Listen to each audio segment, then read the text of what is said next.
RSS and BJP ideology का नुकसान जो कि पाकिस्तान को तो चले हैं ही क्योंकि वो दुश्मन समझते हैं पाकिस्तान को, खुद इंडिया को उसका कितना नुकसान है? देखिए, इंडिया उस तरफ जा चुका हुआ है जिस तरफ उसे नहीं जाना चाहिए था। मोदी गांधी के इंडिया को गोडसे के इंडिया तक लेके जा चुके हैं। आरएसएस क्या करती है, डेली बेसिस के ऊपर जो है वो तकरीबन 86,000 के करीब वो गैदरिंग करते हैं अक्रॉस इंडिया डेली। वो जो नाची से जर्मन है, ये उनसे इंस्पायर्ड थी, उन्होंने जाके ट्रेनिंग ली और ये ज़ायनिज़्म के बड़े हामी थे। ये इसराइल का क़याम चाहते थे। ये मुस्लिम राष्ट्रीय मंच बनाया हुआ जमात उलमा उन्होंने बनाई हुई है, जिसके तहत वो स्कूलों और कॉलेजों से स्टूडेंट लेते हैं मुसलमान, उनकी ज़हन साज़ी करते हैं। और ये वो इंडिया दूर-दूर तक नहीं, बाय डेफ़िनिशन नहीं, बाय थ्योरी नहीं है, जो कि बनाना चाहता था गांधी और उसके बाद नेहरू। पूरी दुनिया में सबसे ज़्यादा पीटीएसडी के पेशेंट जो है कश्मीर के अंदर हैं। जब मोदी खुद ये बोल रहे हैं कि भारत जो है वो माता है और इसराइल पिता है। ये आइडियोलॉजिकल कन्वर्जेंस आपको नज़र आती है, सिविलाइजेशनल फ्रेमवर्क के अंदर है और उसके अंदर उनकी दोनों की जो शिद्दत पसंदी वो है, वो इनको कॉमन पॉइंट है अगेंस्ट मुस्लिम है। Hello everyone, welcome to Suno podcast.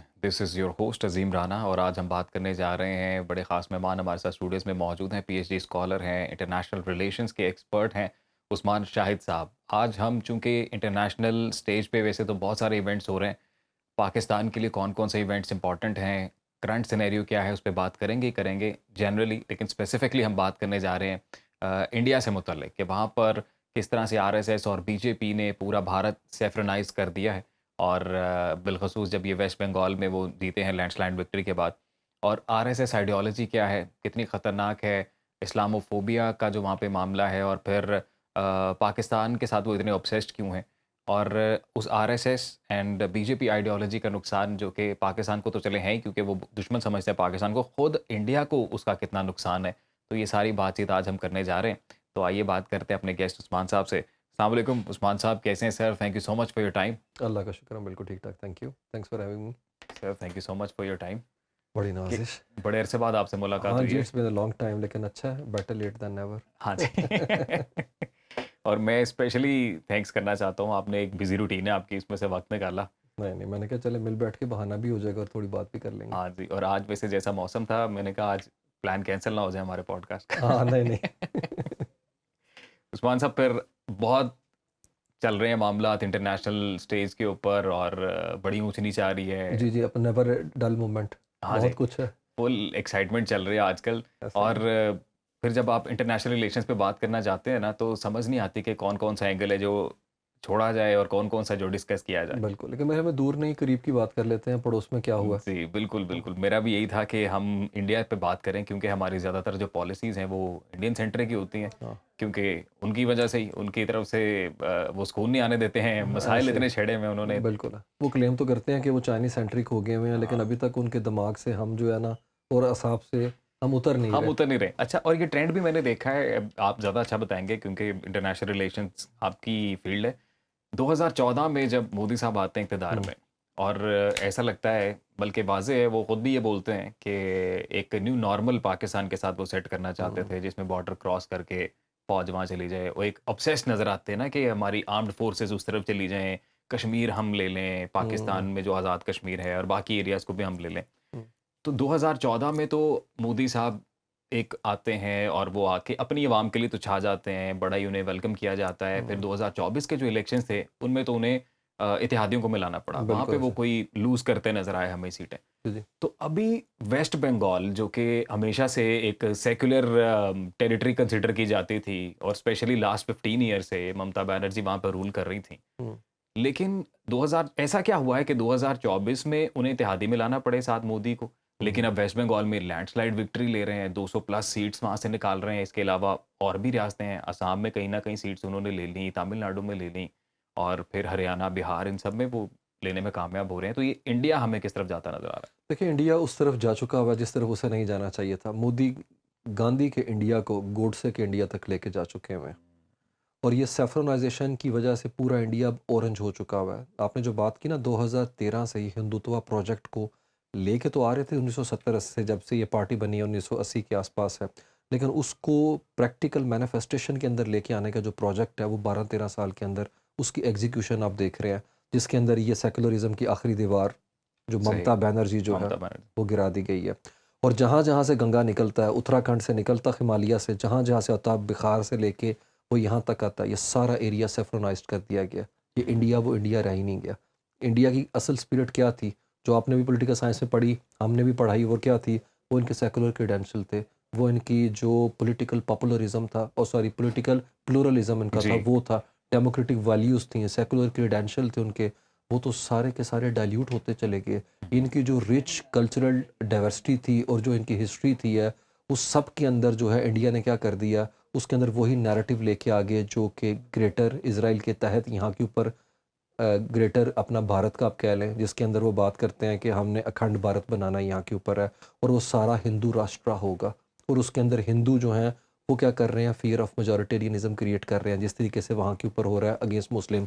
हाँ जी। देखें, सिविलाइजेशनल फ्रेमवर्क आपको नज़र आता है, आपको इन दोनों की एनालॉजी बनानी पड़ेगी है, हुँ। ज़ायनिज़्म की और आरएसएस की। और मैं आपको और एक और इंटरेस्टिंग बात बताऊं अजीम, 2025 100 साल मुकम्मल हो गए हैं आरएसएस को। 1925 में ये तंजीम बनी थी है, ये जो गोलवारकर और सरवारकर इन लोगों ने बनाई थी। और उसके बाद हम देखते हैं एक पैटर्न के तहत इन्होंने क्या किया, उस तंजीम के अंदर जो है एक नर्सरी का पूरा कॉन्सेप्ट है, जिसके तहत वो क्या करते हैं, वहाँ पे डेली बेसिस के ऊपर मीटिंग करते हैं। अगर मैं थोड़ा सा अब आपको व्यूअर्स को बता दूं जी। कि आरएसएस क्या करती है, डेली बेसिस के ऊपर जो है वो तकरीबन 86,000 के करीब वो गैदरिंग करते हैं अक्रॉस इंडिया डेली, जिसमें हुँ। वो योगा करते हैं, वर्जिश करते हैं, और उसके बाद अपने आइडियाज़ को डिस्कस करते हैं। और वो क्लेम करते हैं कि जो धरती है दुनिया कायनात की, उस पे सबसे ज़्यादा जो पार्टी रजिस्ट्रेशन करती है रज़ाकारों की, वो आरएसएस करती आरएसएस है। में। 10 करोड़ वो कह रहे हैं कम्युनिस्ट करते हैं चाइनीज़, उससे भी ज़्यादा इन्होंने किया है। और उसके अलावा और विलिंगली करते हैं। विलिंगली करते हैं और नौजवानों को लेके आते हैं, और इनके कपड़े, इनकी ड्रेसिंग चेक करें, ये वही फाशिस्ट मुसोलिनी के आइडिया हाँ से जी, इंस्पायर्ड शॉर्ट्स हैं। पहने होते हैं शॉर्ट्स इन्होंने। पहने होते हाँ हैं। जी। और दूसरी तरफ वो जो नाज़ी से जर्मन है, ये उनसे इंस्पायर्ड थी, इन्होंने जाके ट्रेनिंग ली। और ये ज़ायनिज़्म के बड़े हामी थे, ये इसराइल का क़याम चाहते थे, ये जो अपना दमोदर गोलवारकर और सरवारकर थे। और उसके बाद देखें 93 कंट्रीज़ के अंदर इनके चैप्टर्स हैं। ओह! मैं आपको सिर्फ बताना चाह रहा हूँ, it's not about Indian centric phenomena right now. ये पूरी जो फार राइट की वेव आपने 2024 में हुँ। 60 कंट्रीज में इलेक्शन देखे थे, ये उन तंजीमों के साथ जुड़े हुए हैं। और इन्होंने अमेरिका तक के अंदर अपने लोग इंस्टॉल किए हैं। आपको पता होगा ये जी, जी, जी, तुलसी जी, जी। गैबर्ट की शादी के अंदर आरएसएस के लोग गए हुए थे वहाँ पे। मोहन भगवत जो हैं, उन्होंने उन्हें स्कार्फ पहनाया था 2017-18 में। और उनकी कैंपेन के अंदर फंडिंग करने वाला जो ग्रुप था अमेरिका के अंदर, उसकी लॉबिंग करने के अंदर ये इन्वॉल्व थे। उस खातून की लॉबिंग इलेक्शन में की आरएसएस ने। और वही खातून क्या कहती है अजीम, आपको याद होगा अभी कुछ वीक पहले, कि पाकिस्तान से थ्रेट है। जी, जी, बिल्कुल। याद होगा आपको, बिल्कुल, बिल्कुल। नॉर्थ कोरिया के साथ हमें खड़ा कर दिया हाँ इन्होंने जी। उस वक्त। एक ऐसे वक्त में जब डोनाल्ड ट्रंप जो है, उनकी पॉलिसी, उनकी गवर्नमेंट की पाकिस्तान के टूवर्ड्स क्या है, तो वो जो गुफ्तगू कर रही थी उसके अंदर पूरी आरएसएस की रिफ्लेक्शन नज़र आ रही थी। और वो पॉलिटिकल इन्वेस्टमेंट कर रहे हैं अमेरिका के अंदर है, उन लोगों के ऊपर है। उसके अलावा मैं आपको बताऊं, अमेरिका में 641 इनके चैप्टर्स हैं, बरतानिया में 48 हैं, कीनिया में चैप्टर है इनके, तंजानिया में, युगांडा में, साउथ अफ्रीका के अंदर, इवन सो मच सो 5 मुस्लिम मुल्कों के अंदर इनकी जो है चैप्टर्स हैं। और उसमें वो क्या करते हैं, उन्होंने मुस्लिम राष्ट्रीय मंच बनाया हुआ, जमात उलमा उन्होंने बनाई हुई है, जिसके तहत वो स्कूलों और कॉलेजों से स्टूडेंट लेते हैं मुसलमान, उनकी जहन साजी करते हैं। और ये वो ग्रुप है जिन्होंने 10 मई की जंग के बाद, जब सूफिया कुरैशी बैठी हुई थी, ये इन्हीं की लड़की, हाँ जी, उसे बिल्कुल। कहते हैं ये दहशत गर्दों की बहन है, आपको दहशतगर्दों याद की होगा। हाँ जी, उनके मिनिस्टर ने एक बयान दिया था। इससे आप अंदाज़ा करें, उन्होंने हेट पॉलिटिक्स को इस तरह इंस्टीट्यूशनलाइज कर दिया हुआ है। पूरी सोसाइटी मोदी ने रीशेप करके रख दी है, सोशल फैब्रिक डैमेज करके रख दी है, बॉडी पॉलिटिक चेंज करके रख दी है। ये वो इंडिया दूर दूर तक नहीं, बाय डेफिनेशन नहीं, बाय थीरी नहीं है, जो कि बनाना चाहता हुँ। था गांधी और उसके बाद नेहरू। आज अगर वो उठ के आ जाए, यकीन करें उन्हें लगे कि ये इंडिया नहीं है, ये कोई और दुनिया है जिसके अंदर वो पाँव उन्होंने रखा हुआ है। और आज गोडसे को वहाँ लीडर के तौर पे पढ़ाया जा रहा है, किस कहाँ के ऊपर है, उनकी टेक्स्ट बुक के अंदर उन्होंने इस हद तक सेफ्रोनाइजेशन कर दी हुई है कि एजुकेशन सिस्टम के अंदर, मैं आपको बताऊं कि उन्होंने वहाँ के ऊपर निसाब में तारीख को इस तरीके से डिस्टॉर्ट किया, मुगल चैप्टर 350 साल का निकाल दिया। रोड्स के नाम चेंज कर दिए बिल्कुल, गए। रोड्स के नाम चेंज कर दिए, हाँ शहरों के जी। नाम चेंज कर दिए। मतलब किस दुनिया में मैं और आप रह रहे हैं। इलाहाबाद का नाम चेंज है, गुजरात का नाम जो आपने चेंज कर दिया। वो उनसे हज़ार दर्जे बेहतर तो हमारा शहर लाहौर है। हाँ जाएँ जी। लक्ष्मी चौक है, दयाल सिंह जाएँ, जहाँ जी, गुलाब जी, जी, देवी जी, जी। देखें, गंगाराम असबतल अपनी पूरी अपना क्या कहते हैं आबूताब के साथ अब वहाँ के ऊपर खड़ा हुआ है। और ऑन कर रहे हैं हम लोग और सर, ओन प्राउड कर रहे हैं हिस्ट्री। लोग हैं, और हमारी डाइवर्सिटी है ये है। और वो लोग क्या कर रहे हैं, मतलब सरगोदा का नाम सरगोदा है, एबटाबाद का नाम एबटाबाद है। मतलब यही डाइवर्सिटी आपको एक्सेप्ट करना पड़ेगा। और उन्होंने जनाब डीकोलोनियलिटी का नाम के ऊपर वो इस रीजन की मॉरल वाइस बनते हैं पोस्ट कलोनियल वर्ल्ड में, जबकि उनसे बड़ा फाशिज्म कोई नहीं कर रहा। अगर वो वाकई एंटी कलोनियल होते तो वो कभी वहाँ के ऊपर जाके गजा के अंदर जो ये जुल्म जो और बर्बरियत वहाँ पे है कनेसट के अंदर जाके उसकी मजम्मत करता, ये ना जाके पीएलओ से मिला मगरबी किनारे के अंदर और उसी पैटर्न के ऊपर सफोकेट कर रहे हैं, अंडर सी जो सर्वेलेंस रखा हुआ है इसने कश्मीरियों को 2018 के बाद से। आपको पता है पूरी दुनिया में सबसे ज़्यादा पीटीएसडी के पेशेंट जो है कश्मीर के अंदर है, इंटरनेट का सबसे बड़ा ब्लॉकेट कश्मीर में है, लोग एमफिल पीएचडी वहाँ करने से कासिर हैं। जो लड़कियां जो पाकिस्तानी ड्रामे देखती थी उनकी केबल तक छीन ली हैं और बलडोजर जस्टिस के नाम पे मुसलमानों के घर गिरा रहे हैं। और भाई ये कौन सा इंडिया है? ये एग्जैक्टली उसी पैटर्न के तहत सिविलाइजेशनल फ्रेमवर्क में मुसलमानों को एक्सक्लूजन की तरफ लेके जा रहे हैं। मैं एक एग्जांपल से जो है ना और आपको और आपके व्यूअर्स को समझाना चाहता हूँ कि इंडिया ने भी क्या किया। अभी रिसेंटली कश्मीर की हम बात करते हैं, इंडियन हेल्ड कश्मीर जो है उनके हाथ के अंदर जो उन्होंने कब्जा किया वहाँ के ऊपर है, वहाँ पे शेव मेहता जो है एक अपना विष्णु देवी इंस्टीट्यूट है मेडिकल का, उसके 50 स्टूडेंट में से 42 मुसलमान थे और वो वहाँ पे इंडियन नेशनल क्लियरेंस एग्ज़ाम करके आए थे। इस बात पे वहाँ आरएसएस ने शोर बचाया कि इनको पढ़ने नहीं देना, और वहाँ की जो नेशनल मेडिकल कमीशन है उन्होंने कॉलेज का लाइसेंस कैंसिल कर दिया। इसे कहते हैं इस्लामोफोबिया, जिसमें सिस्टमैटिक वर्जन के साथ आप socially, politically, economically, academically exclude करते हैं मुसलमानों को। ये पैटर्न आपको नज़र आता है वहाँ के ऊपर इज़राइल के अंदर इसराइल भी में है। मतलब आप देखें कि आप किस तरीके से फियर ऑफ मेजॉरिटेरियनिज्म क्रिएट कर रहे हैं और उसके अंदर आपने इतना एथनोसेंट्रिक नेशनलिज्म क्रिएट किया है कि मुसलमानों को बाकायदा तौर के ऊपर सिस्टमैटिकली परसिक्यूट कर रहे हैं। किस हाँ जी तरीके से, दो मैं सिर्फ आपको एग्जांपल देता हूँ जो उन्होंने लीगल की हैं। CAA NRC national register for citizenship है, उसके अंदर वो क्या कहते हैं, उसके अंदर मुसलमानों को डिमोनाइज कर रहे हैं। बंगाली जो वहाँ पे रह रहे थे अरसे से है उनको असम के अंदर कंसंट्रेशन कैंप में डाला है। वो सिटीजनशिप अमेंडमेंट एक्ट क्या कहता है कि जो भी मिनॉरिटीज़ हैं पाकिस्तान में, अफगानिस्तान में, यहाँ से वो आएंगी, हम उन्हें 2014 से पहले जो आए हुए हैं उन्हें देंगे नेशनलिटी, लेकिन they have to be non Muslim, जिसके अंदर सब लोग हैं, लेकिन जो उसमें पाकिस्तान से वापस जाना चाहे जी वहाँ जी पे पाकिस्तान से भी अफगानिस्तान से भी, लेकिन मुसलमान ना जाए, श्रीलंका से भी ये मुसलमान ना हो। अब चेक करें किस लेवल के ऊपर इन्होंने मुसलमानों से मुतल्लिक जो नफरत है उसे, हॉस्टिलिटी को इंस्टीट्यूशनलाइज कर अच्छा दिया। इनका इतनी चेस्ट थम्बिंग और इतनी फ्लैग वेविंग और इतना अल्ट्रा बिल्कुल नेशनलिज्म उस्मान वहाँ के साहब जो ऊपर है। नेक्सस आप अभी बता रहे हैं ना भारत का स्पेशली आरएसएस का हम्म और इसराइल का, उसमें अभी लेटेस्ट हमने रीसेंट डेवलपमेंट ये भी देखी है कि एक ग्रुप था जिन्होंने क्लेम किया कि ओरिजिनल जो जू ट्राइब थे उनमें से एक लॉस्ट ट्राइब था हम्म, और उनके कुछ मेंबर्स थे जो कि वही कम्युनिटी अभी बढ़ती हुई आ रही है और वो वापस गए हैं वहाँ पे सेटल होने के लिए, बिल्कुल वापस इसराइल गए हैं जाके, कि जो एक लॉस्ट उनका ट्राइब था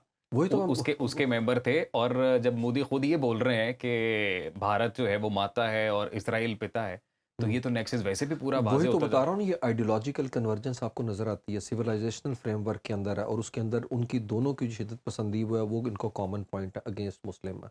तो इसीलिए याद रखें जब भी आप कश्मीर का जिक्र करेंगे तो आपको एनालॉजी जो है बाइनरी के अंदर देखनी पड़ेगी, वहाँ के ऊपर प्ले बुक क्या है और यहाँ पे पैटर्न क्या है।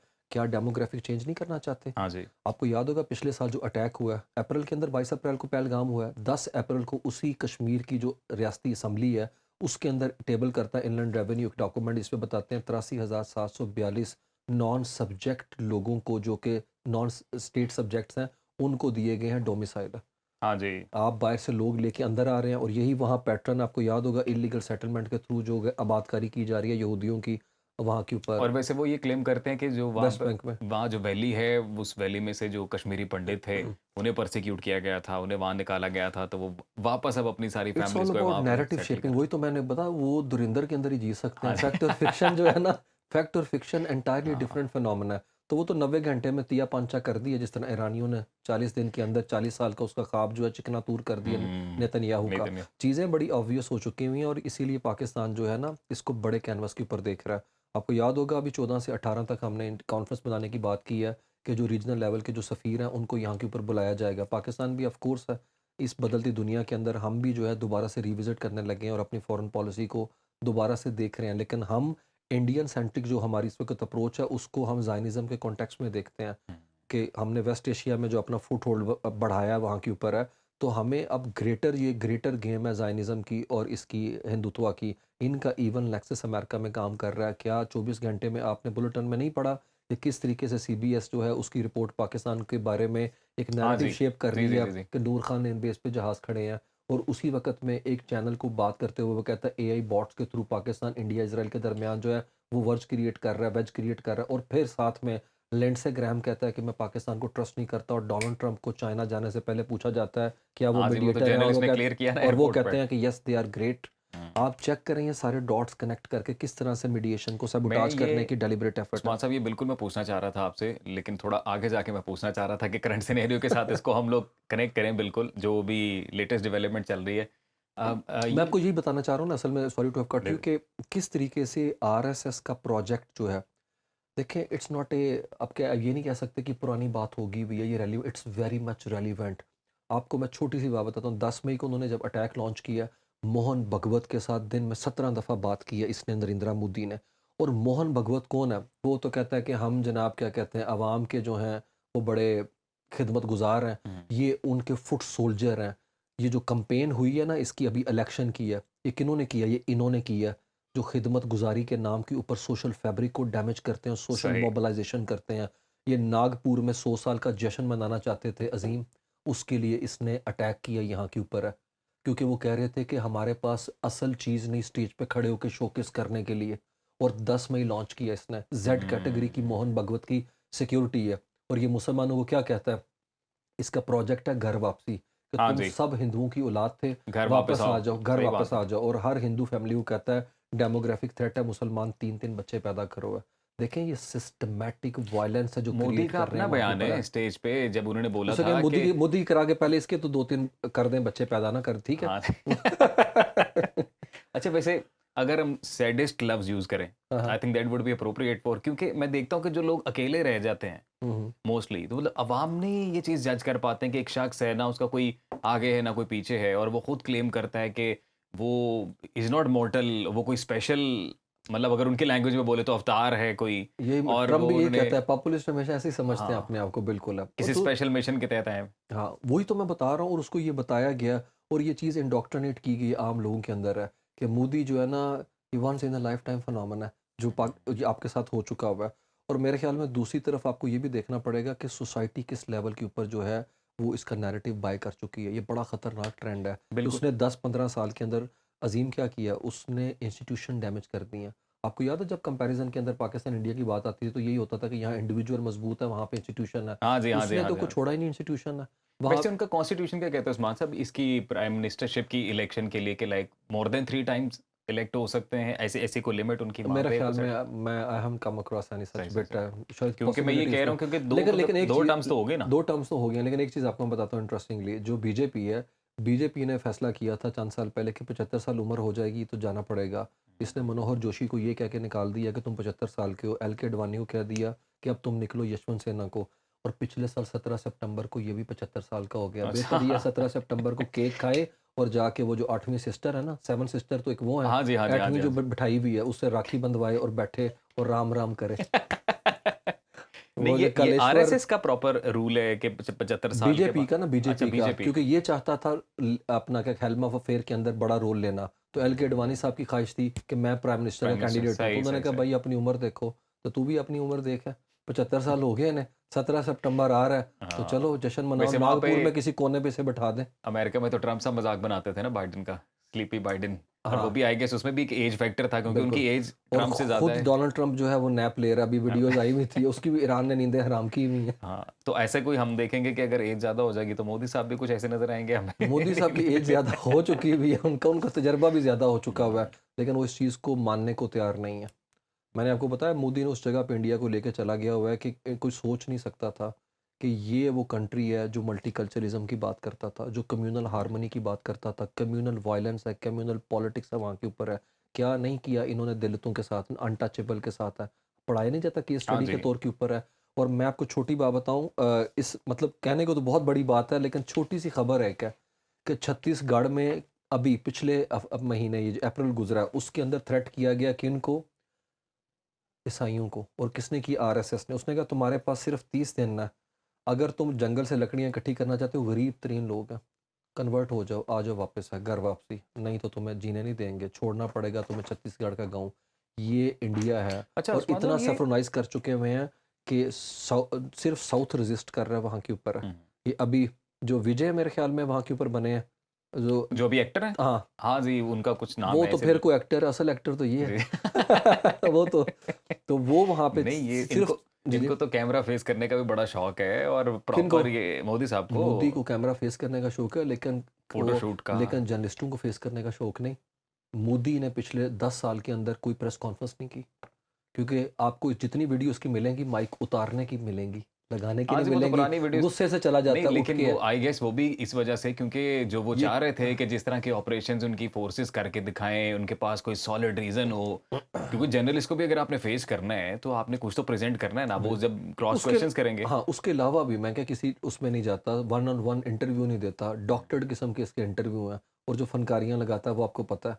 ये क्लाउन है उधर का, और मैं बताऊँ इसने इंडिया को उस जगह पे लेके चला गया हुआ है कि इंडिया को रिवर्स करने में बहुत अच्छा टाइम उस्मान साहब, लगेगा। वैसे दुनिया नहीं देखती ये सारी चीज़ों को? मिसाल के तौर पे हमेशा तारीख में पाकिस्तान पे इल्ज़ाम लगता रहा है कि जी क्योंकि चलें एक आइडियोलॉजी तो थी ही पाकिस्तान की, हम तो हमारे तो फोर फाउंडर्स जो थे उन्होंने हुँ, हुँ। फोर फादर्स सॉरी जो थे उन्होंने तो कहा था कि इस्लाम के नाम पे मुल्क बनाया ना, बिल्कुल। क्लेम किया गया। हुँ, हुँ। इंडिया तो हमेशा से क्लेम करता था कि एक सेक्युलर है और हुँ, हुँ। यहाँ पे मल्टी कल्चरल सोसाइटी है, डिफरेंट एथनिसिटीज़ हैं, मिलकर रहते हैं, यही खूबसूरती है। तो क्या अब दुनिया को नज़र नहीं आ रहा, या खुद जो वहाँ पर कुछ तो सेन वॉइसेस हैं ना, इतनी बड़ी आबादी है उनकी, लेकिन जिनको नज़र नहीं आ रहा कि पूरा मुल्क, इतना बड़ा मुल्क, और उसको एक मज़हब के रंग में रंगा जा रहा है और वो कितना खतरनाक होगा? बिल्कुल, बात तो ठीक है आपकी, लेकिन मसला ये है कि जिस दुनिया में मैं और आप रह रहे हैं, ये वो दुनिया है ही नहीं है। इस दुनिया के अंदर भी तो देखिए ना कि क्या सूरत हाल है, पैटर्न क्या बन रहे हैं, क्या ये रियलिस्ट पैराडाइम की तरफ दोबारा टिल्ट नहीं कर गए? रियासतें किस तरीके से बिहेव कर रही हैं? हुँ, क्या कोई ह्यूमेन ट्रीटमेंट आपको कहीं नज़र आ सही रहा है? बात है। आप देखें डोनाल्ड ट्रंप ट्वीट करता है, हू वुड हैव थॉट कि अमेरिका का सदर जो है ट्वीट करेगा कि वेनेज़ुएला मेरी 11वीं हाँ 51वीं जी, रियासत है। आप इमेजिन करें। वो तो कनाडा को भी बोलते हैं ना मैं वही तो कि बता रहा हूँ, और इसीलिए कनाडा ने क्या किया, आप चेक करें कनाडा जैसे कंट्री ने मिलिट्री ड्राइव जो है उसके अंदर क्या है, रिक्रूटमेंट बढ़ा दी है, क्योंकि पोटेंशियल वो थ्रेट है। कह रहे कोई पता नहीं। हाँ, तो मुझे बताएं कैसी दुनिया के अंदर डोनाल्ड ट्रंप से आप एक्सपेक्ट कर सकते हैं कि वो ये जो फाशिज्म हो रहा है अक्रॉस दी बॉर्डर है उसको रोकेगा? इवन वहाँ की जो जितनी वॉइसेस हैं उनको तो इन्होंने मजल कर दिया, सफोकेट कर दिया, वेंटिलेशन नाम की तो कोई चीज़ वहाँ पे नहीं रही। मैं आपको छोटी सी बात बताता हूँ, ये इंडिया वो नहीं था, इवन उनकी आर्मी वो नहीं थी, इसने उस आर्मी को जोम्बिस बना के रखा है। वो जो खबरें नहीं आ रही, पीट हेक्सेथ वगैरह चाहते हैं कि आर्मी को एक नज़रियाती लश्कर में बदल दें, जो कि जंगो क्रूसेड। जदल है, क्रूसेड के अंदर हाँ, चले जाएं। क्रूसेडर्स। तो ये क्या कर रहे हैं, इनका ये हुँ, युपेंद्रा द्विवेदी, वो जो है जगन्नाथ टेम्पल के अंदर जा रहा है, किसके लिए? कि वो वेल बीइंग की बात करना चाहता है भगवान से, किसकी? आर्मी अपनी की? आर्मी की। आप चेक करें, ठीक। और उसके बाद जो well being of Indian army कहता है, मैं उसके लिए गया जगन्नाथ के टेम्पल के ऊपर, गोल्डन टेम्पल पे गया अप्रैल 2025 में, और उसके बाद महाक्लेश टेम्पल में दिसंबर 2024 में गया दुआ मांगने के लिए। ये बना दिया उसने इंडिया को, ये हुँ, सेकुलर आर्मी थी है। मुझे बताएं आज किस जगह के ऊपर इंडिया खड़ा हुआ है? और थोड़े से फैक्ट्स के साथ बात करते हैं ताकि व्यूअर्स इसको जो है ना आसानी से नेविगेट कर सकें जी। कि हेट पॉलिटिक्स में उन्होंने क्या किया है। अच्छा जी, इंडिया जो है इस वक़्त 1.4 बिलियन लोगों की आबादी है। 72% आबादी जो है ऑरेंज हो चुकी हुई है। हाँ जी, 14 रियासतें, इसके 72%। 7 रियासतों के साथ आया था 2013 के अंदर है। 14 रियासतों के अंदर बीजेपी की मेन स्ट्रीम की गवर्नमेंट है। हुँ, और एनडीए, मैं तो उसे एनडीए नहीं डीएनए कहता हूँ, उनके डीएनए के अंदर है, ये मुसलमानों के खिलाफ नफ़रत है। 22 रियासतें इनके हाथ में आ चुकी हैं। सिर्फ़ 3 उनके पास है कांग्रेस के। कांग्रेस का तो सफाया हो चुका है, दूर-दूर तक नहीं है। हुँ। और बाकी की अलग-अलग ये जिस तरह से है, सिर्फ़ साउथ रेज़िस्ट कर रहा है, जिसमें ये तमिलनाडु वाले हैं, नहीं, और इसमें केरला किसी हद तक है। इसमें लोगों की विश है, या क्योंकि अभी ये जो बंगाल में इलेक्शंस हुए ना, हुँ, हुँ। इसमें भी बीजेपी पे रिगिंग के इल्ज़ामात हैं प्रॉपर। वो तो क्योंकि डेफ़िनेटली है। जो जितने भी मुस्लिम्स हैं वहाँ पे, उनके वोटिंग लिस्ट से नाम ही गायब हैं। उन्हें क्रिमिनलाइज़ करता है बंगालियों को, कश्मीरियों को। आप मुझे बताएँ 10 मई होता है, उसके बाद वहाँ के ऊपर कश्मीरी स्टूडेंट को खाना देने वाले कहते हैं तुम्हारा खाना बंद है। ईज़ी लोड करने वाले कहते हैं तुम्हें वो भी नहीं दे करने देना। हुँ, क्रिमिनलाइज़ करके, और जो हॉस्टल में रखा हुआ था उन्होंने उनको निकाल दिया। मतलब फ़तह का जश्न नहीं मना पाकिस्तानी ड्रामे नहीं देख सकते आप, कश्मीर के हाँ अंदर है। जी। और इसी तरह बंगालियों को क्या इल्ज़ाम लगाता है, कहते हैं बंगाली ये जो हैं ये जादू टोना करते हैं। उनकी क्या, मैं लफ्ज़ नहीं कह सकता कि किस तरीके से उनकी फ्रेमिंग करते हैं बंगालियों की है। नफ़रत का इज़हार करते हैं वहाँ के ऊपर है। और दूसरा मैं आपको बता रहा था कि कांग्रेस सिर्फ़ और सिर्फ़ कर्नाटका, हिमाचल प्रदेश और तेलंगाना के अंदर है। और इस फ़ाशिस्ट पार्टी के ऊपर तो हिज़र हयात जो टवाना थे, उन्होंने 1947 के अंदर पाबंदी लगाई थी है। फिर गांधी के मरने के बाद इसके ऊपर पाबंदी लगी, आरएसएस के ऊपर है। देखें ये कोई नी जर्क रिएक्शन नहीं है 10 मई है।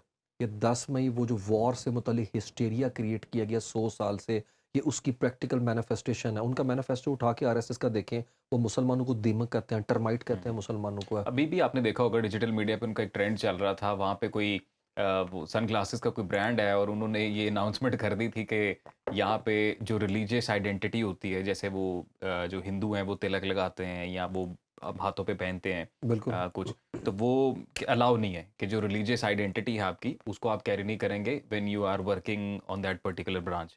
हुँ, हुँ। तो वहाँ पे जितनी उनकी जो लोकल ऑर्गेनाइजेशंस हैं हिंदुओं की, वो तो पूरा ट्विटर भरा हुआ था। वो लोग जा रहे हैं वहाँ पे, उनकी पूरी ब्रांचेस को तोड़ रहे हैं और वहाँ पे लोगों को बोल रहे हैं जी कि अगर आप हमें अलाउ नहीं करेंगे कि जो हमारी हिंदू मज़हब की पहचान है, तिलक लगाना और जो बाकी चीज़ें, तो फिर आप अपनी ब्रांचेस जो हैं पाकिस्तान में खोलें जाके। वही तो मैं बता रहा मतलब हूँ, इतने ऑब्सेस्ड हैं पाकिस्तान के साथ कि बहुत भाई ज़्यादा। अगर उनका हो सकता है कोई हिंदू ही हो जो ये पॉलिसीज़ बना रहा हो। हाँ, वो बस ऑब्सेशन हो गया ना 10 मई के बाद। वो एंटी जो हिंदू है, वो बेसिकली उसको देखते हैं प्रो पाकिस्तान के एंगल मैं से। वही तो असल में ना उन्होंने रियासत की और गवर्नमेंट की लाइंस इतनी ब्लर कर दी हुई हैं कि आप मोदी पे तनकीद करते हैं, वो कहते हैं रियासत पे तनकीद कर रहे हैं। मोदी पे तनकीद का मतलब है प्रो पाकिस्तान प्रो होना, पाकिस्तान। इसलिए तुम वहाँ के ऊपर चले जाओ। ये मेन स्ट्रीम कर चुकी है थिंकिंग है, ये आउटरीच की वॉर मशीन है। मुझे बताएं, पाकिस्तान में गाली निकालने पे आपको वोट मिलता है इंडिया को? बिल्कुल नहीं। लोग कहते हैं रोटी यहाँ कपड़े की बात करो भाई, हाँ, उसको हाँ। छोड़ो परे, वहाँ पे पाकिस्तान को गाली निकालने का हमारे वोट तो यहाँ पे मिलता है। जब भी इलेक्शंस होते हैं, हमारी तो पार्टीज़ आपस में ही एक-दूसरे को लताड़ रही होती हैं। ये लोग एक-दूसरे के खिलाफ ही बयानियाँ बनाते हैं। कभी बिल्कुल, नौबत इतनी बनी नहीं वही कि तो मैंने वो वो इंडिया बिल्कुल। के अगेंस्ट इलेक्शन लड़ा जाए। बिल्कुल है। और ये कह देना कि इंडिया की फॉरेन पॉलिसी जो है वो बड़ी आज़ाद है, इसलिए इंडिया करता है। ओ भाई, तेरी परफॉर्मेंस जो है तू वो करके दे ना। तू कहता है दुनिया की चौथी बड़ी मईशत बनाना है और कल तू खड़ा होके कह रहा है 1 साल तक सोना ना खरीदें, बैरून मुल्क सफ़र ना करें, वर्क फ्रॉम होम करें, पब्लिक ट्रांसपोर्ट करें। मतलब कितना तू फ़ाशिस्ट आदमी है। अवाम को चूना लगाता है, इधर इलेक्शन जीतता है और हुँ, उसके बाद कहता है कि 1 साल तक ये बर्दाश्त करना पड़ेगा। तूने वेट हुँ, क्यों हुँ, किया? तूने इलेक्शन से पहले क्यों नहीं लोगों को बताया? इसने जानबूझ के कीमतें होल्ड करके रखी ताकि इलेक्शन के रिजल्ट जो है अपनी मर्ज़ी का नताइज हासिल कर सके। अब जब हो गया, अब मुँह उठा के कहता है कि अब बढ़ा 90 रहे हैं लाख कीमतें। इंडियन है, मैं क्या हुँ, करूँ? तजारती करंट अकाउंट खसारा जो है बढ़ रहा है। ये है भाई, ये वो मुखलिस है। इसने, मैंने आपको बताया ना, जिस तरह की जवानी गुज़ारी थी है आरएसएस की गोद के अंदर, अब वो पूरे का पूरा इंडिया लेके आया। इसके इसकी कभी इसके मुँह से आप तारीफ़ नहीं सुनेंगे गांधी की। हाँ जी, क्योंकि कभी नहीं सोनेंगे। मैं वही तो बता रहा हूँ, आप ये उस जगह के ऊपर खड़े हैं और ये कांस्टेंट एग्जिस्टेंशियल थ्रेट है पाकिस्तान का। वो तबका जो पाकिस्तान को कहता था कि नहीं, इंडिया के साथ हमें तिजारत करनी चाहिए, करेगा तिजारत? ये तो कत्लो गारत करने के ऊपर खड़ा हुआ है इस वक्त है और ये हर दोनों साइड से हमें जो है स्क्वीज करने की कोशिश कर रहा है, वेस्टर्न बॉर्डर से भी, ईस्टर्न बॉर्डर से भी। और हुँ। मुसलमानों से मुतल्लिक उसका खास वर्ल्ड व्यू, खास व्यू पॉइंट है और वो किसी सूरत में जाने वाला नहीं लेकिन है। उस्मान साहब अब दोनों ममालिक का पाकिस्तान और इंडिया, एक मसला तो दोनों ममालिक का है कि एक बड़ी तादाद दोनों ममालिक में ऐसी है कि जिनका जो मईशत है वो उनके लिए बड़ा चैलेंज है। बिल्कुल। जो इकोनॉमिकली सफ़र कर रहे हैं। इंडिया में भी एक बड़ी क्लास ऐसी है और पाकिस्तान में भी ऐसी है। बिल्कुल। तो अब ये मतलब हमारे लिए कितना मुश्किल ऑटोमेटिकली इस तरह से हो जाता है। लेट्स सी अगर इंडिया है उन्होंने अपना आर्मी का बजट बढ़ा दिया, वो बिल्कुल। राफ़ेल खरीद रहे हैं, ये खरीद रहे हैं, हम्म, वो खरीद रहे हैं। हम्म। तो ऑटोमेटिकली अब आपने अगर डेटरेंस कायम करनी है, अब हमें अपना बजट बनाना पड़ेगा। देखें, आपसे तो इतना बड़ा दुश्मन है और मुसलसल वो हर जगह पे कोशिश कर रहा है हुँ, एसिमेट्रिक वॉरफेयर के थ्रू। क्या हाइब्रिड वॉरफेयर के थ्रू सिर्फ बॉर्डर से आ रहा है? नहीं, हुँ, वो गैर रवायती चैनल नहीं इस्तेमाल कर रहा। वर्ल्ड बैंक, आईएमएफ पे उनकी लॉबी क्या है कि हुँ। पाकिस्तान को बेल आउट पैकेज नहीं देना। हाँ फैटफ जी। के अंदर हमें ग्रे लिस्ट से ब्लैक में नहीं डलवाने लगे थे। उसके अलावा आप चेक कर लें, उनके जो कॉकसीज हैं कांग्रेस के अंदर है, वो पाकिस्तान के खिलाफ बिल अपना लेके आने के लिए मुतहरिक रहते हैं हमेशा। लॉबिंग फार्म्स इन्होंने हायर किए हैं, किस लिए की हाँ हुई हैं? जी। सारा एंटी पाकिस्तान नैरेटिव शेप करने के लिए की हुई है। इनका डायस्पोरा कम्युनिटी एक्टिवली आरएसएस के पेरोल के ऊपर काम करता है, अगेंस्ट पाकिस्तान के मुफाद के तौर के ऊपर काम करता है। देखिए, हमारा दुश्मन जो है बड़ा मकार है। आप इसे वो ना समझें कि हुँ। भाई इस वक्त हालत जंग में नहीं है। क्या इंडस वाटर ट्रीटी के तहत इन्होंने हाँ पानी जी, जो है नहीं रोके? रोके हुए। पिछले साल जो सैलाब आया था उसके अंदर कितना नुकसान हुआ पाकिस्तान का। देखिए, पाकिस्तान एक टर्म में इस्तेमाल होती है लॉ फेयर। हमें उसके लिए बंदे पैदा करने चाहिए जो कि हमारे पास, आप समझें कि एक तरह से इंटरनेशनल एक्सपर्ट लॉ के नहीं है। मैं आपको एग्जांपल देता हूँ, कलभूषण यादव के केस के अंदर जो आईसीजे में पाकिस्तान को डिफेंड कर रहा हाँ था ना, जी। खाबर कुरैशी, जी, जी, जी। वो 2004 में इंडिया का वकील था आईसीजे के अंदर। आप मुझे बताएं, 25 करोड़ आबादी है हमारी, हमारे पास इंटरनेशनल लॉ के एक्सपर्ट क्यों नहीं है? लेकिन वो अभी गूगल कर लें उसको जाके, खाबर कुरैशी को। वो पैदा वहाँ के ऊपर है, हुँ। यूके के अंदर है। और अगर यही सूरत हाल है तो मुझे बताएं, हमारा तो जस्टिफाइड केस है कि इंटरनेशनल ह्यूमन राइट्स की ग्रॉस वायलेशन करते हैं, ब्लैटेंट वायलेशन करते हैं इंटरनेशनल लॉ की है। ये जाफ़र एक्सप्रेस का पूरा सामने है, पूरे मैं वही तो सबूत हैं बता उसके। रहा हूँ, डोजियर आपके पास है। आपको कश्मीर तब याद क्यों आता है जब 5 फरवरी है? ब्लैक डे हम क्यों मनाते हैं? हुँ, मेरी आपकी कितनी लिटरेसी है कश्मीर से मुतल्लिक, मुझे बताएं। हमें तो कुछ नहीं पता। कौन से एरिया स्टडी सेंटर हैं, कौन से डेस्क है, ये मीडिया में हम काम कर रहे हैं। सही। मुझे बताएं किसी मीडिया के चैनल के अंदर आपने डेस्क देखा? मैंने 10 साल काम किया, हमने तो नहीं देखा कहीं डेस्क है। सही बात है। तो कब खबर आपने करनी है? कश्मीर मीडिया सर्विस अपना दे, इस तरह नहीं चलता। आपको मुसलसल इशू उठाना पड़ता है। क्या गज़ा को लेके वेस्टर्न कैपिटल में 1 मिलियन मार्च मुसलसल नहीं हुए? 2 साल हुए हैं। क्या वहाँ के ऊपर डाइवेस्टमेंट बाइकॉट के हवाले से जो चल रही है कैंपेन चली, बीडीएस मूवमेंट है, वो मुसलसल नहीं है? बाइकॉट, डाइवेस्टमेंट और सैंक्शंस का रजीम इम्पोज करें। भाई आप हमारी कलेक्टिव मेमोरी का हिस्सा तो बनने दें कश्मीर को, उसके लिए उस्मान साहब, मुझे लिटरेसी तो करें हैं। मुझे अपने बचपन में याद पड़ता है कि पीटीवी पे चलता रहता था वो कश्मीर के विजुअल्स और वो कश्मीर की वही तो बातें बता रहा हूँ, पीटीवी पे हमें बहुत होती थी। हमें दिखाएं भाई, हमें क्यों नहीं दिखा रहे हैं? हम इतने इंडिफरेंट कैसे हो सकते हैं? हमारी सोसाइटी में हमारी यूथ है, उस यूथ को पता तो हो कि वो किस तरीके से पेन इन्फ्लिक्ट कर रहे हैं। बुरहान हुँ, वानी कौन था पोस्टर बॉय उनका? 1989 के बाद ये स्ट्रगल किस तरीके से शेप हुई? 2014-15 के बाद से क्या है? आदिल डार ने क्यों उसकी जब नाक से लकीरें निकलवाई तो क्या हुआ? वो लेकिन किस उस्मान तरह साहब से नौजवानों के साथ कर रहे हैं? ये आपकी और दाइश के झंडे क्यों निकलवाए गए वहाँ के हुँ, अंदर? जो देखें, हक़ उदरादियत को सैबोटाज और मलाइन करने की इनकी डेलिब्रेट एफर्ट है। जब ये वहाँ से दाइश के झंडे निकालते हैं और फिर उस पूरी मूवमेंट को हास रंग देने की कोशिश करते हैं। मैं बताऊँ आपको, अगर पाकिस्तानियों ने कश्मीर की बात नहीं करनी, फिर किसी ने बात नहीं करनी। वेस्टर्न हुँ, कैपिटल के अंदर क्या हमारे नहीं जाने चाहिए? हेडलाइन के अंदर कश्मीर डेली क्यों नहीं आ सकता? आना चाहिए कि नहीं आना चाहिए, मुझे बताएँ? ये है वेस्टर्न जो कैपिटल के अंदर एक्टिविस्ट है ना, उन्होंने ज़िंदा रखा है गज़ा की काज़ को। मुसलसल तंज़ीमें हैं। आप मुझे बताएँ, पाकिस्तान के अंदर कश्मीरियों ने कश्मीरी तंज़ीमें खोली हुई हैं। हमने तो नहीं देखे कोई कश्मीर के नहीं दफ़्तर। लेकिन वो तो कश्मीर का मुद्दा तो वो इंडिया खुद ही ज़िंदा कर देता है जब भी वो उनका स्पेशल स्टेटस उन्होंने चेंज किया मैं कह रहा और हूँ, जो करारदादें वहाँ पड़ी हुई हैं अभी तक यूनाइटेड लेकिन नेशंस उसकी में। ह्यूमैनिटेरियन ग्राउंड पे अभी लीग लॉफ़ेयर की मैंने बात की, क्यों नहीं उठाया हाँ जी, जाता? मैं बिल्कुल आपको कि उसको छोटी-सी बात बताता प्रोएक्टिवली हूँ। परस्यू नहीं किया जा रहा। 2026 की जनवरी से लेके 2028 तक का है, पाकिस्तान ह्यूमन राइट्स काउंसिल का मेंबर है। हुँ, हमने यूएन जनरल असेंबली में लॉबिंग करके वोट हासिल किए हैं, तो कि उसमें क्या करना है? उसमें बोलना नहीं है? हुँ, यूएन सिक्योरिटी काउंसिल की नॉन परमानेंट सीट 2 साल के लिए आपके लिए, तो आपने सही है। बात नहीं करनी। और भाई आपके पास क्रेडिबल फोरम है, आपकी एक्सेस है, we are being heard, we are being noticed, we are being discussed across the globe है। लेकिन तो इस उस्मान साहब डिप्लोमेटिक क्लाउड के अंदर कश्मीरियों का तज़किरा क्यों वो माइनस? नहीं लेकिन हमने एक बात भी तो उन्हें वाज़ेह की हुई है ना जो कि जब भी ये तो खुद इंडियन एनालिस्ट बोलते हैं वहाँ पर और जो सेन एनालिस्ट उनके कंसिडर किए जाते हैं मॉडरेट व्यूज़ वाले, हुँ, वो ये बोलते हैं कि पाकिस्तान के साथ बातचीत करनी चाहिए और वो कहते हैं कि पाकिस्तान ने भी ये बोला है कि जी बातचीत अगर होगी, तो पहले तो कश्मीर के ऊपर बात होगी। बिल्कुल, कि कश्मीर और आपको पता है मुशर्रफ एरा में उन्होंने 4 पॉइंट एक सॉल्यूशन भी सजेस्ट कर दिया था बिल्कुल। वो आगरा और समिट में करीब तक पहुँच चुके हुए थे, जी, फिर जी, वो करीब तक बैकआउट कर गए, बिल्कुल। फिर वो सबोटाज हो गया बल्कि मैं सारा आपको मामला। 2016 में देखें, सार्क के अंदर वो है ना, मैं बात करता हूँ अभी डेड हाउस है, फेयर एनफ उसने ज़्यादा परफॉर्म नहीं बेहतर किया, ठीक है। हमारे यहाँ इंटेलेक्चुअल पॉवर्टी है, उस साइड की बात करें। अगर ये समझदार होते तो फर्स्ट सेकंड वर्ल्ड वॉर लड़ने वालों ने यूरोपीय यूनियन बना दी ना। हाँ जी। They have come to this बिल्कुल, कंक्लूजन कि बिल्कुल। इंटरडिपेंडेंस के तहत चलेंगे, ग्लोबल गवर्नेंस का मॉडल वो अपनाना पड़ेगा उन्होंने जिस। डिस्ट्रैक्शन देखी है ना हाँ, सही। वो they love to be called Europeans. हुँ, खत्म हो गई ना डच, जर्मन, फ्रेंच वगैरह। हाँ जी। ब्रेग्जिट करके फंस गए हैं ना, ब्रेग्जिट है। हाँ अब वो जी, भी कहते हैं कि हमें लूप में ले वापस लो। कर लेना। हाँ, और नाटो से नहीं निकल रहे, नाटो के अंदर हुँ, हैं, ब्रेग्जिट करके भी गए हैं। मैं सिर्फ आपको बताना चाह रहा हूँ, सार्क का 2016 का इजलास होना था, समिट इस्लामाबाद में। Modi was supposed to be here, he never touch down. उसने उड़ी अटैक कर दिया। पुलवामा, पहलगाम, ये सारी चीज़ें जो है ना, एक पूरे का पूरा पैटर्न है जिसके तहत वो आपने कहा ना न्यू नॉर्मल बनाना चाहता था। कोई गधा किस्म का वज़ीर आज़म होगा इंडिया का जो ये तसव्वुर भी करता होगा 2 न्यूक्लियर आर्म्ड कंट्री के अंदर बैटल स्पेस बैटल निकल होता है। सकती है। सही बात है। आप इमेजिन करें यार। और वो फिर भी उस जगह पे लेके आना चाहता है। देखें, हमेशा इन वॉर्स के अंदर मिसकैलकुलेशन होती है, हमेशा स्पेकुलेशन होती, सॉरी, मिसएडवेंचर होता है। मुझे बताएँ, फर्स्ट वर्ल्ड वॉर आपने पढ़ी हुई है, क्या एक से ज़्यादा के मरने के जी, बाद जी, जंग ऑल आउट वॉर में नहीं ऑस्ट्रिया गई है? ऑस्ट्रिया ऑस्ट्रिया के जो बिल्कुल है, बिल्कुल। बल्गेरिया, ऑस्ट्रिया हंगरी मेरे ख्याल में ऑस्ट्रिया हाँ बल्गेरिया जी। का था, बिल्कुल। ऑल आउट वॉर में छिड़ी आर्चड्यूक के मरने के बाद के नहीं, जब ब्लैक हुँ, डेथ ग्रुप जो है ब्लैक्स निकलता है और पीछे सर्बिया, और सर्बिया के पीछे जर्मन्स खड़े हैं। सॉरी, बिल्कुल ऐसे वो जो सर्बिया के पीछे वो खड़े थे, रशियन खड़े थे, ठीक है? एलाइड एंड एक्सिस पावर्स बिल्कुल जब है। आ और इस तरफ दूसरी तरफ से जर्मन्स निकल आए और फिर इसी तरीके से मिसकैलकुलेशन नहीं की क्या? जब हिटलर ने हुँ, डिच किया, एग्रीमेंट किया हुआ था सोवियत यूनियन के साथ, उनको बाईपास किया, जंग निकलने की जंग की जी। तरफ है। और अभी देख लें आप, उसको छोड़े वियतनाम की वॉर, शुमाली वियतनाम में अमेरिकन ने क्या किया? पूरी वॉर मशीन लेके घुसे, क्या निकला? हाँ जी, 21 साल पड़ोस में निकले, क्या निकला? कुछ भी 40 दिन की नहीं। वॉर में क्या निकला? क्योंकि वॉर के अंदर एक एलिमेंट होता, कुछ एलिमेंट होते हैं सब्जेक्टिविटी के साथ। ऑब्जेक्टिविटी के अंदर उनके पास ज़्यादा गन्स होंगी, बंदे ज़्यादा होंगे, लेकिन क्या विल टू फाइट है इंडियंस के पास है? मुझे बताएँ, क्या लीडरशिप उस लेवल की है? क्या वो फ़लसफ़ा, वो लड़ने का, वो ये सारी चीज़ें मैटर करती हैं।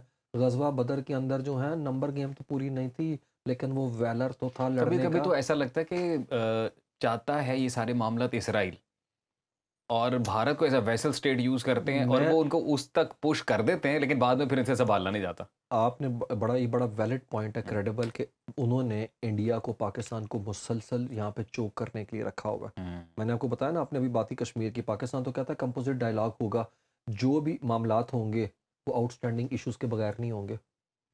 मुझे बताएं, आपने पढ़ा होगा सार्क का जो चार्टर है उसके अंदर वो क्या बात करते हैं, कि वो कहते हैं कि बायलैटरल इश्यूज जो हैं वो डेलिब्रेशन के अंदर नहीं आएंगे, तो फिर मामला तक कैसे हाँ बढ़ेंगे? जी, फिर बात किस पे करनी वही ना। तो है? फिर सार का क्या करना है? तो हम तो करना चाहते हैं, खान साहब की गवर्नमेंट आई, उन्होंने हाथ बढ़ाया, अभी की गवर्नमेंट ने बारहा इस चीज़ का इजहार किया। देखिए, वर्ल्ड बैंक कहता है 30 अरब डॉलर्स का वॉल्यूम है बायलैटरल ट्रेड अगर करें तो। वो हाँ जी, करना ही नहीं चाहते, मैं ये तो आपको बता रहा हूँ। वो तो चाइना के साथ उन्होंने अपने मास्क खोले हुए हैं। हाँ, लेकिन आप देखें चाइना के साथ, उन्हें पता सस्ती चीज़ उन्हें कोई नहीं दे सकता। 155 अरब डॉलर का उनका ट्रेड का वॉल्यूम है, जिसके अंदर सबसे ज़्यादा टिल्ट जो है वो चाइना का, क्योंकि ये ज़्यादा मंगाते हैं, उन्होंने, ये उनसे अभी उनको भी इतनी चीज़ें नहीं चाहिए इनसे। ये अभी 10 मई में भी जो उन्हें मार पड़ी है, उसके बाद भी वो कभी ये नहीं कहते कि पाकिस्तान ने किया जो किया है। वो हमेशा ये बोलते हैं कि चाइनीज़ तो बंद सैटेलाइट्स कर यूज़ दें, हुई, तो बंद कर चाइनीज़ दें। जेट यूज़ हुए। उन्हें कहा चाइनीज टिकटॉक ना हाँ, बंद करें ना, फिर मैं पता चलता नहीं है किस लेकिन तरह खुद भी हर्ट तो होती है। फ्रेंच टेक्नोलॉजी यूज़ की ना, खुद भी तो S-400 रशियन यूज़ किया असल ना। में यही तो कोऑर्डिनेशन नहीं ना हो चुकी है, आधी हुँ, इधर से पड़ी से आधी उधर से, तो वो आपस में सिंक्रोनाइज्ड ही नहीं हो सकती है, हाँ जी। सिनर्जी नहीं बनी है, तो फिर डिगते रहे होते हैं। हाँ जी। क्या ख्याल है, कि उधर गिर रहा है तो कोई उधर गिर रहा है। हाँ जी। तो मैं सिर्फ आपको बताने का मकसद ये है कि इस पूरे जगह के ऊपर अगर सैनिटी प्रिवेल कर रही है तो पाकिस्तान एंड से कर रही है। आप मुझे छोटी सी बात बताएं, वॉर के अंदर पाकिस्तान ने क्या किसी टेम्पल को हिट किया? सही अजीम, नहीं। उन्होंने मदरसे हिट किए, हाँ जी। मसाजिद हिट किए, और हमारे सिविलियन वाटर प्लांट्स हिट किए, और हमने मिलिट्री टारगेट एंगेज किए वहाँ के ऊपर है। आप नहीं बता सकते ये किसी। उनके और खुद ड्रोन थे कुछ हमारे दिल्ली के जर्नलिस्ट भी ऊपर ये है। बोलते हैं, उनके हाँ, जर्नलिस्ट भी ये वही कुछ तो बता बोलते रहा हैं। हूँ मैं। वो परवेज स्वामी को सुने आप है, वो क्या कहते हैं, वो कहते हैं दिल्ली के ऊपर ड्रोन थे। देखिए, खौफो टेरराइज तो किया हमने उनको है, लेकिन हमने क्या हिट किया? और इन्होंने तो मसाजिद को हिट किया, मदारिस को किया। मैं आपको बता रहा हूँ, ये सोच है। आप एक आर्मी के खिलाफ नहीं जंग लड़ रहे, आप उस सोच के खिलाफ जंग बिल्कुल, एक लड़ रहे हैं। आइडियोलॉजी है जिसको एक काउंटर करना। आइडियोलॉजी को आपको काउंटर करना है, और वो आइडियोलॉजी जो इंडिया के अंदर पूरे अपने कदम जमा चुकी है। और उन्होंने क्या किया, मैं इससे आप अंदाज़ा करें वो किस लेवल पे पेनिट्रेट कर रहे हैं। उन्होंने Indian council of historical research के अंदर सारे बंदे अपने इंडक्ट करके वाइस चांसलर चेंज कर दिए हैं। वो ग्रुप्स लेके आगे हुए हैं जो ख़ास सोच के हामिल है। ये मैं आपको बताऊं, छोटे बच्चे को पढ़ा रहे हैं वो चीज़ जिसके अंदर अखंड भारत का ख्वाब है। आप एक ऐसी नस्ल तैयार कर रहे हैं जो हर वक्त एंटी पाकिस्तान होगी है। ये तो टू नेशन थ्योरी की जस्टिफिकेशन है, नरेंद्र मोदी खुद। हाँ जी। अगर कोई कह भी रहा था सही ये बात नहीं है। बनना चाहिए था, इंसेप्शन है, तो मोदी को देख लें, पड़ोस में खड़े देखें सैफरोन को, इनका बस चले, ये ताजमहल को जो है ऑरेंज पेंट कर दें, वो ताजमहल पे भी गालियां निकालते हैं। उस पे भी एक मूवी आई है इनकी कि वही तो बता ताजमहल जो ओरिजिनली था वो आई गेस ये क्लेम किया उन्होंने कि कोई मंदिर था पुराना यही तो मैं जिसके आपको ऊपर। बता रहा हूँ, ये क्लेम करते रहेंगे इस तरह की चीज़ें। मैंने आपको कहा ना, ये वॉर हिस्टीरिया, ये फियर मॉन्गरिंग क्रिएट कर रहे हैं, और ये इतनी सिस्टमेटिक ऑर्डर के अंदर कर रहे हैं जिसके अंदर हमें 10 में ही देखना पड़ा है, और ये करते रहेंगे। अब वो हमें कोवर्टली ब्लीड कर रहे हैं, मुसलसल हमें ब्लीड कर रहे हैं, ये हमें फील नहीं हो रहा। मैं आपको बताऊँ, हम हालत जंग में हैं। और मैं इसी चीज़ को अप्रिशिएट करता हूँ कि जो कौम की सिनर्जी थी हमारे रियासती इदारों के साथ, आर्म्ड फोर्सेस के साथ और गवर्नमेंट के साथ, वो ख़त्म क्यों हो गई है? और हुँ, भाई वो तो वॉर वेज कर चुके हुए हैं, पैटर्न चेंज हुआ है। पानी चोक की 78% फूड सिक्योरिटी की डिपेंडेंसी है। हुँ। एग्रीकल्चर लेड हमारी जो एक्सपोर्ट हो रही है उसकी डिपेंडेंसी उस पानी के ऊपर है। और वो पानियों के साथ जो किया साल पहले पता नहीं चल गया। उसके बावजूद हमें जितने भी अपने इंटरनल ये फ्रिक्शंस हैं, जो मसाइल हैं, इसके लिए मैग्नानिमिटी दिखानी पड़ेगी पॉलिटिकल फोर्सेस को। यकीन करें, हम उनकी गेम खेल रहे हैं। अगर हम वही कुछ डिवाइड करेंगे, and rule. Divide and rule, और डिवाइड एंड रूल भी कर लें डिवाइड कुछ है। And rule. देखें, वो क्या चाहते हैं, वो यही चाहते हैं कि पाकिस्तान के अंदर जो है वॉलेटाइल सिचुएशन हमेशा से रहे, इकोनॉमिक सॉवरेनिटी की तरफ ये जा ही ना सके हैं, हुँ। और ये मसाइल बढ़ते चले जाएं। और जो हालात रीजन के अंदर है, क्या हम इकोनॉमिकली हर्ट नहीं हो रहे? मुझे बताएं, 416 का अगर हो गया तो क्या उसकी रिफ्लेक्शन नहीं आई है? लेकिन देखें, अगर गवर्नमेंट को अपने हाउस को इन ऑर्डर करना है और उसके लिए फाइनेंशियल फिजिकल मैनेजमेंट करनी है तो गवर्नमेंट खुद कर लेगी। जहाँ पे टैक्स एवेजन इतनी होती है, बिली आप चेक करें कि हम किस लेवल के ऊपर टैक्स एवेजन करते हैं, भागते हैं। और उसकी एक फ्लिप साइड ये भी है, या चले फ्लिप नहीं है, वो जेन्युइन जो साइड है, कि गवर्नमेंट को चाहिए इस तरह के स्टेप्स लेके लोगों का इत्तेमाद बने कि आपको टैक्स देने की सूरत में हमें भी कुछ उसके डिविडेंड्स मिलेंगे। एंड के ऊपर है, ब्लैक इकोनॉमी का साइज बढ़ता चला बढ़ता जा जा रहा रहा है। है। अगर डॉक्यूमेंट उसको नहीं करना तो फिर क्या करना है? नहीं लेकिन और वैसे आबादी का तनासिब, हर एक दिन में 14,000 बच्चा अजीम पैदा हो रहा है यहाँ के ऊपर मैं है। वी यही हैव बात गॉट करना चाह रहा था। Millions of mouth to feed है। कहाँ से सोशल मैं उनकी अपना उस्मान साहब मैं यही बात करना चाह रहा था बेसिकली कि इंडिया की भी एक बड़ी आबादी गरीब है, पाकिस्तान की एक बड़ी आबादी गरीब है। मतलब जंगों की बातें हो रही हैं, लेटेस्ट टेक्नोलॉजी हम लोग खरीद रहे हैं, वो अ, भी खरीद रहे यही हैं, तो पैसा लग रहा है इन यही तो सारी बता रहा चीज़ों हूँ। के ऊपर, जो असल काम करने वाला है उसके ऊपर कैसे आएँगे? उस मुद्दे के ऊपर कौन बात वही तो करेगा? मैं बता रहा हूँ, लेकिन देखिए ना, आप बड़े हैं लेकिन ज़र्फ़ आपका इतना छोटा है कि आप सोचने के काबिल नहीं हैं। आप कैसे कह सकते हैं कि हम दुनिया की चौथी बड़ी मईशत बनेंगे, जबकि आप अपनी फ़ॉरेन डायरेक्ट इन्वेस्टमेंट जितनी आई है, उन लोगों को आपने 10 मई को परेशान कर दिया। $20 अरब इंडिया के सिस्टम से निकल गया पिछले 1 महीने के अंदर, सिर्फ़ इस वजह से कि वो कह रहे हैं ये पागल का बच्चा फिर जंग छेड़ेगा, हम ऐसे माहौल में फ़ील गुड फैक्टर फ़ील ही नहीं करते, हुँ। हम नहीं कर सकते। आप चेक करें बॉम्बे की स्टॉक एक्सचेंज किस तरीके से जोल्ट करके नर्वस हो गई है, क्योंकि जब मोदी के इस तरह के बयान आएँगे, जिंगोइज़्म करेंगे आप है, इतनी विंडिक्टिव विट्रियोलिक स्पीच करेंगे अगेंस्ट पाकिस्तान है, तो वो सोचेंगे ना टिम कुक वगैरह कि हमने यहाँ के ऊपर क्यों खोलना है भई? हम हुँ, क्यों यहाँ के ऊपर एप्पल का जो है दफ्तर दफ़्तर बनाएँ? बने। क्योंकि ये तो लड़ने झगड़ने के ऊपर आए हुए हैं। तो मेरे ख़्याल में वहाँ अभी बहरहाल हमसे उनसे खैर की उम्मीद नहीं है। मैं आपको बताऊँ 100 साल है इस सोच के जो वहाँ पीछे है, और ये सोच खड़ी उस हेट पॉलिटिक्स के ऊपर है, और वो टोटल पाकिस्तान और मुसलमानों के खिलाफ है। लेकिन अब हम लोग कौन से कंक्रीट मेजर्स ले सकते हैं ना, क्योंकि मैं चाहता हूँ उस पे भी हम कुछ थोड़ी बहुत बात करें, बिकॉज़ अब हमारी डिपेंडेंसी इतनी है और इतने एक्सटर्नल फैक्टर्स पे डिपेंडेंसी है कि वो किसी भी चीज़ को छेड़ते हुए पाकिस्तान को कहीं से भी तंग कर सकते हैं। जैसे आईएमएफ, मतलब वहाँ पे वो पूरी अपनी लॉबी एक्टिवेट करेंगे वर्ल्ड बैंक में। देखिए, दे हैव बीन डूइंग आप दैट, और मैं आपको एक और इंटरेस्टिंग बात बताऊँ, हमारी दोस्ती तो अमेरिका से नो डाउट है, बिल्कुल है, और बड़ा मतलब इस वक्त जो ताल्लुकात हैं उसमें हम देख रहे हैं कि हमारा बड़ा वर्किंग रिलेशनशिप है इस वक्त है। लेकिन इंडिया पे 18% उन्होंने लगा दिया टैरिफ, हम पे स्टिल अभी 19% है। हुँ, हमें भी ना थोड़ा-सा, और मुझे लगता है हमारी गवर्नमेंट इस चीज़ को, नज़ाकत को समझती है कि एक बास्केट के अंदर चीज़ें रख के आगे की तरफ नहीं जा सकते। इसीलिए देख लें, हम रशियन के खिलाफ नहीं गए, क्योंकि हमें पता है रशिया के साथ हमारे इंटरेस्ट लाए करते हैं, क्योंकि सेंट्रल एशिया जो है, हम उसे पोटेंशियल मार्केट के तौर पे देखते हैं। हमने ट्रेड वहाँ पे बड़ी स्लिम की।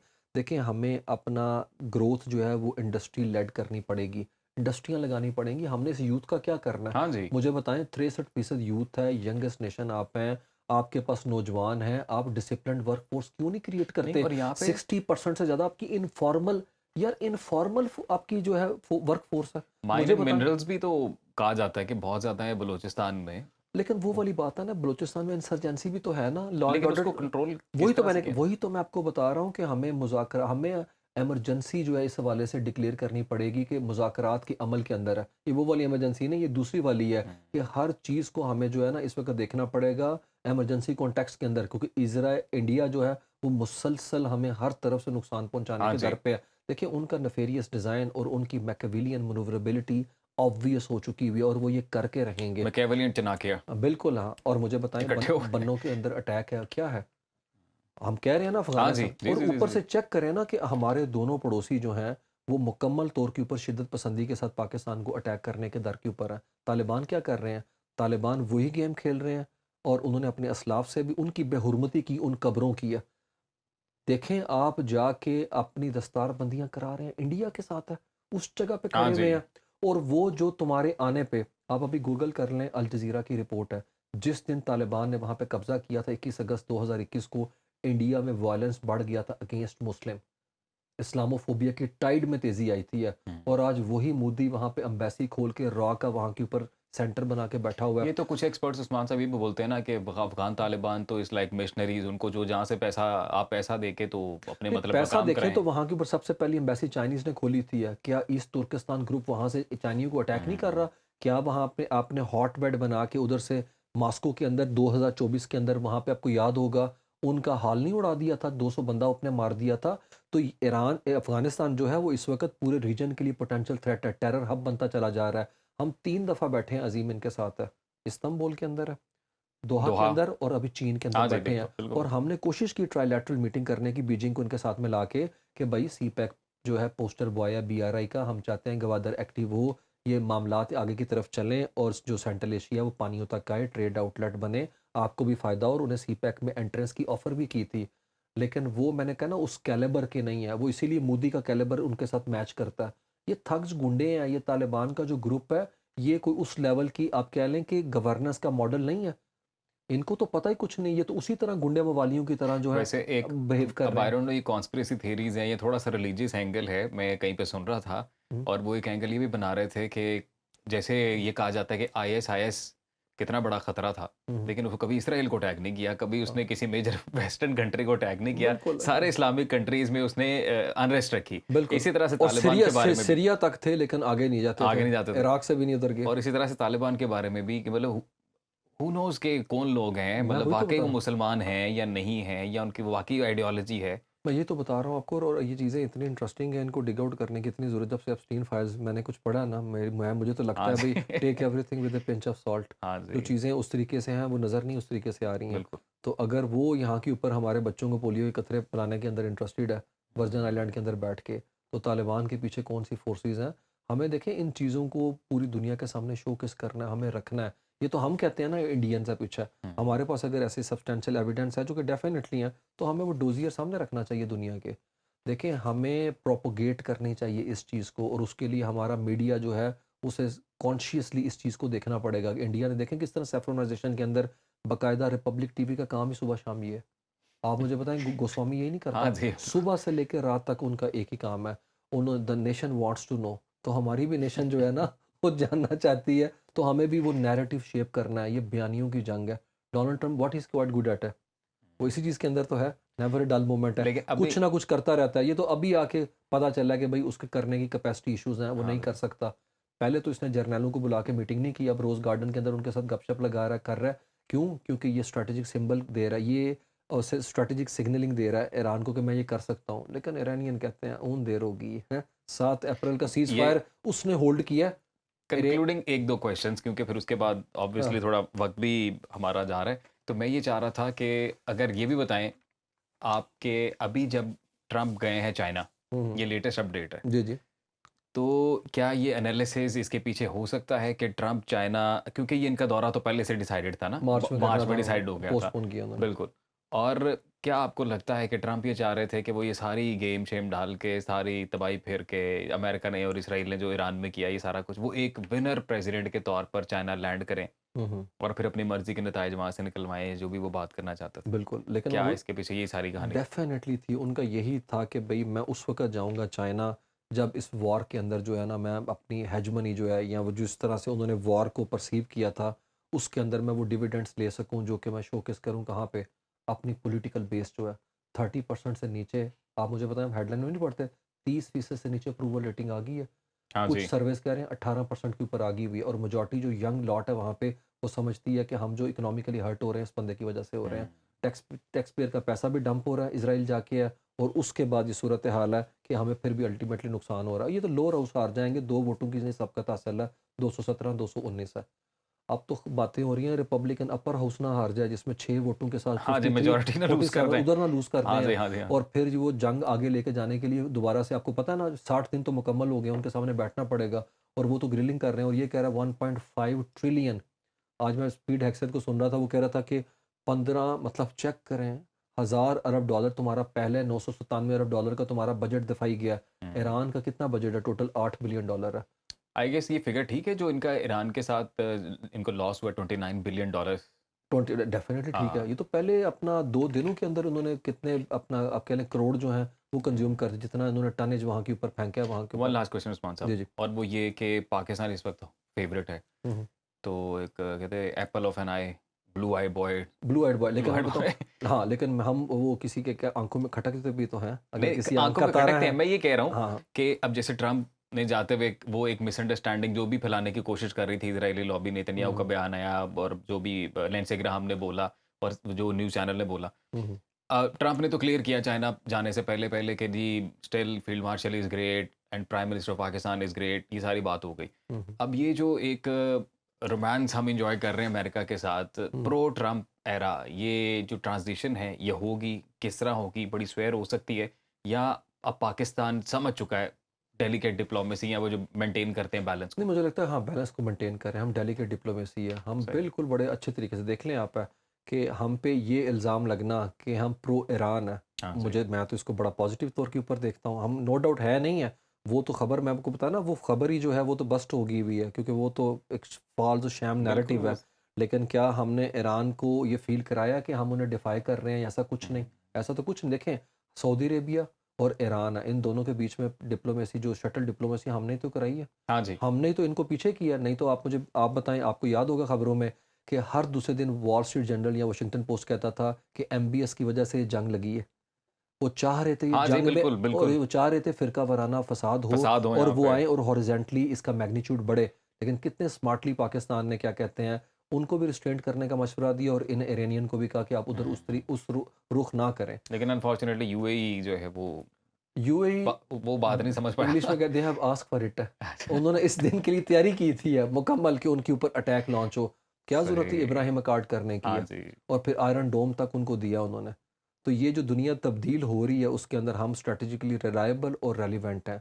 और नो डाउट हमें ये पड़ोस दोनों तरफ जो है ना चौकन्ना रहना होगा। और याद रखें, सिर्फ एक मोर्चा काफ़ी नहीं है, सरहदी मोर्चा, दिफाई मोर्चा काफ़ी नहीं है, माशी मोर्चा, ठीक है? इसके ऊपर हमें काम इकोनॉमी तो करने की बैकबोन बड़ी है। ज़रूरत है और उसके लिए अल्हम्दुलिल्लाह वसाइल हमारे पास हैं। हुँ, लोकेशन अल्लाह ने हमें बेहतरीन यहाँ के ऊपर दी है। हमारे पास वर्क फ़ोर्स है, लेकिन सारी चीज़ों को अज़ीम स्ट्रीमलाइन करना पड़ता है। हुँ। और वो एड हॉक बेसिस पे जुगाड़ सिस्टम नहीं होता, बिल्कुल ऐसी है। उसके लिए कम्प्रिहेंसिव जो है ना पॉलिसी चाहिए होती है और तमाम स्टेक होल्डर ऑन बोर्ड हों और वक्ती फ़ायदे के लिए नहीं है, ग्रेटर काज़ के लिए फ़ोर्स ही करें, ठीक है ना? फ्यूचर को कि जिन हालात में आगे बढ़ रहे हैं और ईरानियों से, ईरानी कौम से एटलीस्ट सीखना चाहिए। 3,000 से ज़्यादा लोग वहाँ के ऊपर मारे गए हैं, लेकिन जंग के दौरान कोई एहतजाज नहीं और वहाँ के ऊपर ऐसा हुआ। और ऐसी सूरत-हाल में कि जब सैंक्शंस भी लगी हुई हैं, जब इकोनॉमिकली सब बुरी कुछ हालत है। बिल्कुल है, तो मुझे लगता है हमें मिनहैसुल कौम जो है ना, इससे बड़ा क्राइसिस जो है ना, वो नहीं अपना उसका सामना करना जो है ना, अल्लाह ना करे हमें करना पड़े है, लेकिन ये सूरत क्राइसिस लाइक ही तो सिचुएशन है। And I guess this would be the best comment कि हम अपने पॉडकास्ट को यहाँ पर ख़त्म करें, जो आपने एक बेस्ट एग्ज़ाम्पल दे दी कि ईरान से सीखने के लिए बहुत कुछ है। ईरान की आवाम से सीखने के लिए हमारे पास बिनहैसुल कौम बहुत बहुत हुँ, कुछ है। देखें हम क्या करते हैं, आपको बिहेवियर हमारा पता है कि वहाँ पे 40 रुपए अगर पेट्रोल बढ़ा है तो पेट्रोल पंप पे 12 बजे तक पेट्रोल ही नहीं मिला। हाँ जी, वो कह रहे हैं कि जंग के बाद हिसाब किताब कर स्टॉक लेंगे और करने हम लग क्या पड़ते कर हैं। रहे हैं। तो मेरे ख्याल में थोड़ा सा ना हमें इन एंगल्स के ऊपर देखना, बहैसियत वसीयत कौम है। देखें कौमें फैसला करती हैं। उस्मान साहब, मैं चाहूँगा कि हम लोग एक और निश्चित रखें एट योर ईज़, जब आप कंफर्टेबल हों, जी, जी, हम एक नहीं, और आई एम लेंगे। वेरी लेकिन ठीक है। उसमें हम लोग पाकिस्तान को क्या करना चाहिए, उसके कोई कंक्रीट कोई सॉल्यूशन या कुछ इस तरह से पैटर्न हम बताएँ ना, ताकि जो मेरे ख्याल में हमारी पाकिस्तान को क्या नेक्स्ट। करना चाहिए, हमारी यूथ जो है उसको किस तरह से करना चाहिए, डायस्पोरा कम्युनिटी को क्या करना चाहिए। जी। देखें ये बड़ा अफसोसनाक अमर है कि जब डायस्पोरा कम्युनिटी पाकिस्तान के स्टेक्स जो हैं उनके अगेंस्ट जाती है। ये पाकिस्तान के स्टेक्स हैं, ये किसी इंडिविजुअल के हुँ, स्टेक्स नहीं हैं। और आप इरानियन से दोबारा सीखें कि वो इरानियन जो मुल्क के अंदर थे वो कैसे बिहेव कर रहे थे और डायस्पोरा ईरान क्या कैसे बिहेव कर रहा था। वो कह रहे थे हाँ अटैक करें, लेकिन जब अटैक होना शुरू हुआ स्कूलों पे, फिर वो टाइम स्क्वायर के ऊपर झंडे लेके आ गए। हाँ जी। तो आपको इस चीज़ को समझना पड़ता है कि आपके मुल्क पे अटैक हो रहा है, आपके कंट्री पे अटैक है, किसी एक आध बंदे पे अटैक नहीं है। तो आप अपने इंटरेस्ट को वेस्टेड इंटरेस्ट को प्रोटेक्ट करते-करते पाकिस्तान के लार्जर इंटरेस्ट को डैमेज ना करें। ये जी। आपका पैगाम पहुँच गया वैसे आपने जहाँ पहुँचाना था। पहुँच जाए। मैं आपको कहता हूँ लोगों ने तो गोलियाँ खाई हैं, हम वो तो गाली खाएँगे। Thank you so much Usman साहब, बड़े थैंक यू सो नाज़। Much for your time sir, pleasure talking to you. और लाइकवाइज़, थैंक यू। इंशाल्लाह एक और हम निश्चित रखेंगे और इंशाल्लाह, उसमें फर्दर हम डिस्कस करेंगे। ज़रूर। बहुत शुक्रिया sir, thank thank you you so sir, much. बड़ी